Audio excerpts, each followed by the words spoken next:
Since 1891, basketball has been a staple in our society and still impacts many people today. This is the story of basketball. The game started in America, then quickly became popular overseas.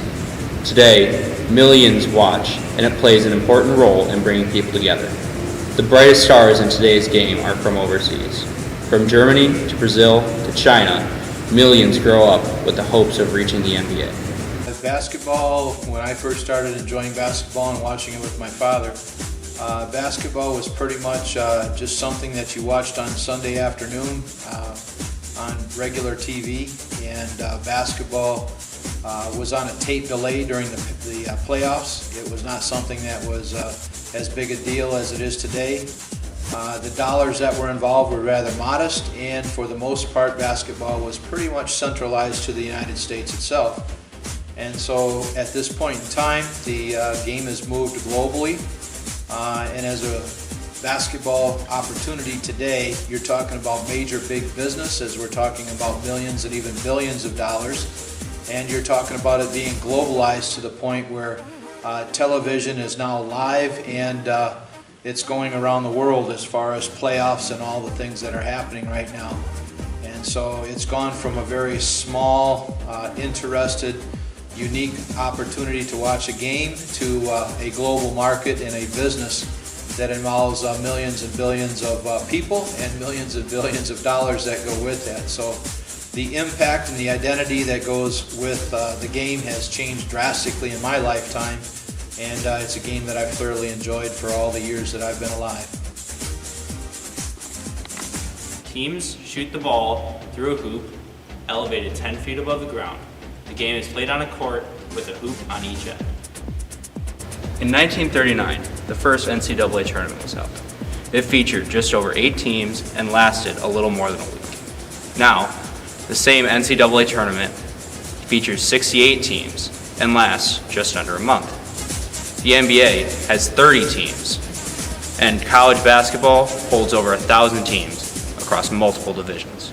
Well, it doesn't make a whole lot of difference that it's changed. It's still a great game, still a great fun game today. And if you want to look back at back in the past, you can do that. It's interesting. It's interesting to know that back in the day, every single foul, there was a free throw after every single foul.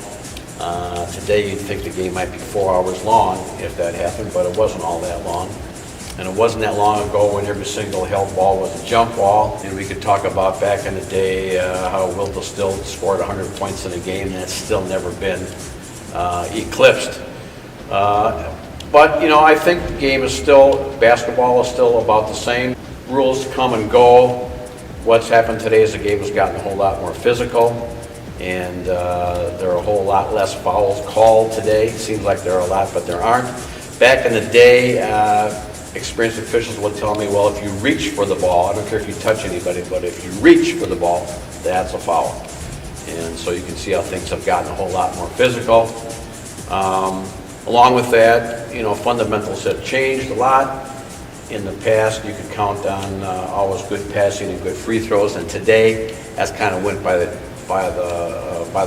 and you can count that your opponents won't pass the ball all that well, and very few players concentrate on free throws. So those are kind of coaching things. We've maybe grown taller players or found all the tall players to be on a team.